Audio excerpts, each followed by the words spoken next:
Tata Motors has launched the long-range Nexon EV, and to tell us more about the technical details is Mr. Anand Kulkarni. Anand, thank you so much for spending out the time. Thank you. Hi, Mayank. Thank you very much. So Anand, I would want to first understand from you, what have been the key engineering changes that you have done in the Nexon to incorporate this larger battery pack to offer more range in the Nexon EV Max now? Right. So Mayank, obviously, you know that the battery has improved by about 33% from 30.2 kilowatt hour on the existing car to 40.5 kilowatt hour on the new car. Now, in order to do this additional battery, we've looked at it fairly holistically, I would say. We've first of all looked at improvement in the battery packaging efficiency. So, which means that if you have a certain volume available within the battery in which you could fit your cells, how you arrange your cells is a very important parameter that looks at the overall efficiency of the battery pack. And we've been able to jack that up by between 7 and 8%. Uh, so over the existing battery design, and that straight away improves the ability for us to give more battery capacity. Now, how has this been done? We've obviously modified certain key dimensions on the battery. So we've expanded the battery in height, uh, and for doing so, we've made floor modifications, which you will see when you get to lay your hands on the car, hopefully very soon. And we've also optimized the overall size and shape of the battery so that it can accommodate additional cells. And with the efficiency that I spoke to you about, we've been able to achieve this. As a result of this, while battery capacity has gone up 33%, the battery weight has gone up only about 25-27%. So that's how we've been able to package more into the battery. And as a resultant of this, we've still been able to keep the weight balance on the car at 50-50, which, if you remember, was one of the salient points on the Nexon 1, which gave it the supreme confidence and the capability on the road. So this is one change that we have done so far as the battery is concerned. Now, while we've done all these things, the mass has still gone up. So the mass on the car has gone up by about 100 kilograms, of which 70 kilograms roughly comes from the batteries. So we've modified the structure in order to make it more robust with this additional mass. We've modified the suspension. We've taken care of the damping so that the comfort aspects do not get compromised. And we've also given or tweaked the motor to give more power, roughly 12-15% more power, so that the acceleration performances are not only met, but they're actually improved to a certain extent. And therefore, this becomes a very formidable package now because the addition of the additional capacity on the battery helps us go to a range of 437 kilometers as against 312 kilometers on the existing vehicle. And that's why, as I said, it's a formidable package now. Right. Anand, you mentioned that the weight in the battery has gone up by about 25 to 27%. So did you also do any other engineering changes so as to offset this weight increase that has come into the car just because of the heavier battery pack now? So first of all, as I said, the packaging efficiency itself gave us some benefits. So that was one part. The second part was we are starting to combine multiple key embedded electronic devices. So any EV, for example, has an onboard charger. It has a DC-DC converter, and it has a power distribution unit called a PDU box. So we've combined the functionality of these three boxes, which were originally bespoke independent boxes, and we've now combined them together. That has given us packaging benefits as well as weight benefits, and it's also made it more flexible for us to sort of work with various aspects within the motor compartment, engine compartment. and this is also helped save us some weight. Sure. And you mentioned that the ARAI certified range on this Nexon EV Max is around 437 kilometers. But you've also given a lot of more features inside the cabin. You've got ventilated seats and all these, creature comforts coming in. True. So, how did you balance this? I mean, was this a conscious choice? Would you have gone for even higher range if you didn't give these features to the customer? So let me first of all be clear that the addition of these devices, addition of these features, uh, does not necessarily sap the battery of additional charge or anything. So it would not be fair to equate by saying that some part of the additional battery that we have given goes in servicing the energy requirements for these devices. Nothing could be farther than that. What we've done definitely though is these features mean they give more convenience, comfort, and flexibility to our customers. It makes the product a more premium. It enables us to give features which are otherwise available in cars of a segment higher, perhaps, and therefore, as I said earlier, it becomes a formidable package all put together. But having spoken about the energy consumption, I want to also tell you that because of some of the devices that we use, including the 3-in-1 combination box that I spoke to you about, and the iVBAC that we spoke during the presentation, that in itself allows us to improve the efficiency at a whole vehicle level. We've looked at cutting down losses from friction. We've looked at cutting down losses from aerodynamics. And all of this put together, we've actually improved the energy efficiency at a whole car level as well. Sure. Anand, you mentioned about this iVBAC. So I want you to, give a little bit more detail about, what exactly is this technology and how are you leveraging it to increase the safety in the Nexon EV Max? Right. So the iVBAC is an integrated unit. It goes, I mean, the nomenclature apart, it's intelligent, vacuumless, active boost device. In order to explain the iVBAC, let me just tell you that on a regular car, we need to have vacuum of some form. In an ICE car, you take it either from a pump which sits on top of the alternator in a diesel kind of a vehicle, or in a petrol vehicle, you take it from the manifold feed where you have vacuum, and then you use that to uh, uh, work through the booster, brake booster, in order to give assistance to the brake pedal. In this case, it's a hydraulic device alone, and therefore it cuts out the requirement for a vacuum pump to be placed in the system. So there's no vacuum in the system, and that's why it's called a vacuumless active boost system. What it does is it gives us this ability, fantastic ability to use breaking out of regeneration as well as breaking out of the foundation brakes and blending it in the most optimal manner under different conditions of how a person wants to drive under what kind of road surfaces or friction conditions, and therefore at every point, every time, it is optimizing the brake feel, comfort, as well as it is optimizing the regeneration. And put together, this therefore makes a lot of convenience for the customers in recovering a lot of energy. Right.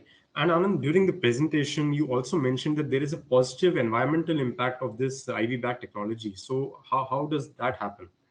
Well, that's purely on account of the efficiencies that we are able to have, because uh, no matter how good an individual is, it is impossible for him to modulate the braking in such a way that the energy recovery is the maximum. So Mhm. therefore, if you are having a more efficient solution on hands, you are saving electricity also, because you're recovering a large part of it. And therefore, while electric vehicles are cleaner, even if you look at where the electricity comes from the source, it's going to be a benefit for that. Right.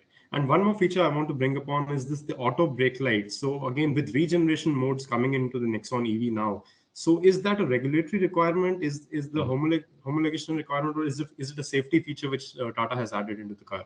That's a very nice question, Mayank. Let me explain that.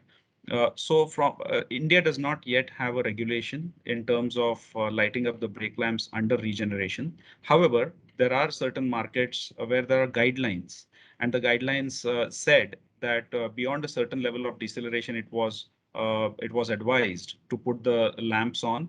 And if you remember, we had this discussion even at the time of the Nexon EV launch to begin with. Subsequently, we also had some level of feedback sorry. Subsequently, we also had some level of feedback from customers where they felt that this would be a useful feature for particularly for traffic which is following you, because the region on certain aspects can be pretty sharp. Uh, Now we have also given 3 levels of region. So there is going to be or 4 levels of region. There is no region at all, and then there are 3 levels of region. In the topmost level of region, the braking can be pretty sharp. And therefore, we said that if this is going to happen, and we don't want people to be put into any anxiety or concern that if the level 3 region is activated, then would they end up surprising the following traffic? And therefore, we said, could we do this device? Could we do this feature? And I think it's come out very well. It helps. It will help people use the car more effectively. Right. No, that's a very thoughtful feature, and I must compliment you, because you've taken into consideration the safety of the vehicle as well as the other road users. So really, well appointed feature in the Nexon EV in that sense. Thank you. Anand, coming to now, the battery pack and the core changes that you've done in the EV Max now. So have you also sort of tried to enhance the localization of some of these components? You mentioned the three-in-one box where you're combining a lot of these, the electronic components of an EV. So has there been sort of an increment in the localization level of the drivetrain itself? Uh, so localization efforts are continuing. I was just saying to somebody else also that we have been working very aggressively, very furiously. On one side, we are trying to develop new products continuously and we give more flexibility, more choices to our customers. On the second side, we've also been working very hard on making sure that the local value chain adoption and the retention of the value chain locally is done effectively. So today we have a very high level of localization on our batteries, some electronic components as well as on the motors, and we continue to work aggressively on them to drive further deeper localizations. Okay.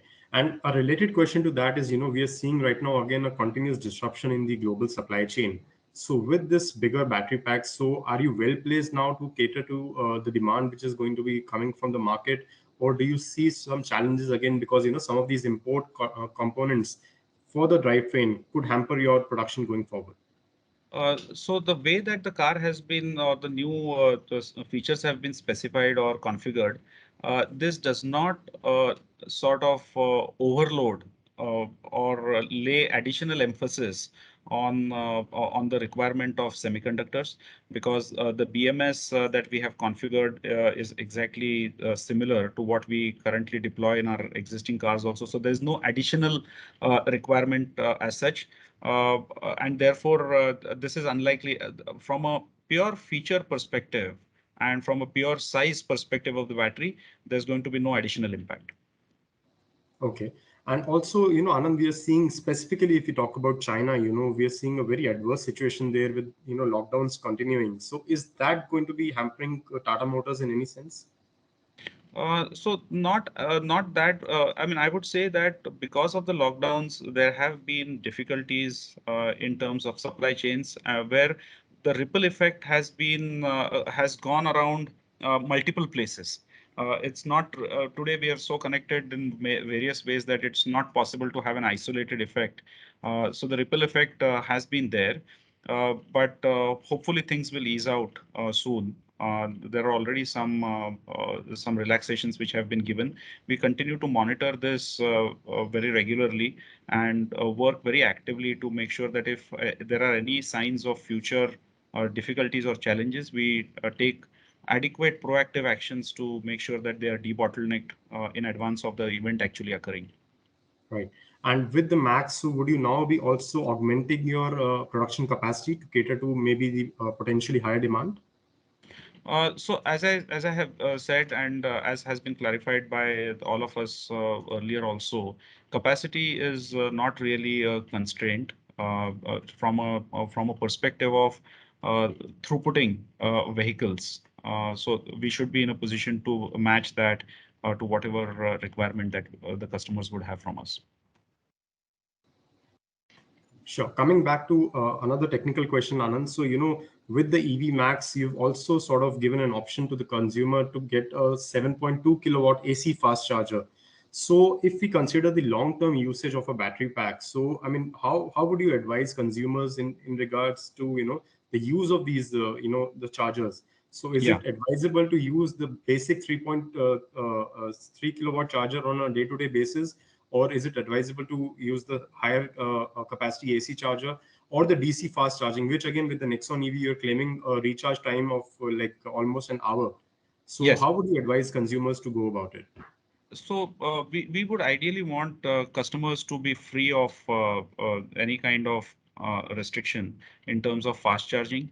But although having said that, we would suggest that every time that you do, or if you are a person who uses fast charging very often, then you should also have a couple of cycles, maybe once a week of slow charging also, because that allows the batteries to regain balance, and there is a certain element of performance relating to balancing of the cells. A slow charging cycle allows for that balancing to take place and regain the overall health of the battery and overall balance of the battery. So that's what we always recommend. Having said that, when we have given the wall box charger with a 7.2 kilowatt charger, this has been engineered by Tata Motors along with our supplier partners, and we have actually taken care to make sure that as the car charges with this box, wall box, the necessary level of corrections in terms of the balance itself take care. And therefore, if the question is whether we would need to go back to a 3.3 rather than a 7.2 or even the DC fast charge, I would say with a 7.2 you should not have any difficulties. You should be able to take care of all the requirements, and that's how the car and the charger have been engineered. Sure. And sticking with the long-term, health of the battery packs. So, the Nexon EV has been a very popular car in the market. So I presume that, some of the cars in the fleet which is running on the road might also be touching some high mileage numbers already. So Yes. are you already working on recycling of these battery packs which are, which already crossed their life cycle, or, replacing the battery packs within existing models which are there on the road? So any thoughts on that? So this is a very nice question, Mayank. I would say that there are people in the market today who have already crossed 100,000 kilometers. Okay. Uh, and it's amazing. I mean, how the car which was launched 2 years back, people have already done about a lakh of kilometers. Uh, but what is more interesting is, while we had done our tests and while we had done our durability assessments on what happens to the battery packs, which is what gave us the confidence to do the 8 year, 1,60,000 kilometers warranty also on the battery. In reality, the cells are behaving fairly well. So if you look at the state of health and the deterioration of these cells, even at 100,000 kilometers, the results are surprising. So uh, it's not as if the cells are suddenly going to deplete or deteriorate by a very large amount. And by the way, the customer who has this 100,000 kilometer under the car is not reporting any drop in effective range. So I think the batteries are performing well. As comes to coming to the sustainability, we are working on certain things, but I may not be able to share all the details today itself. But we are working on this. You mentioned about the chemistry. So, what exact chemistry are you using in the battery pack? So we are using a high energy density lithium ion, and we are using cylindrical cells so that they give us the best balance between energy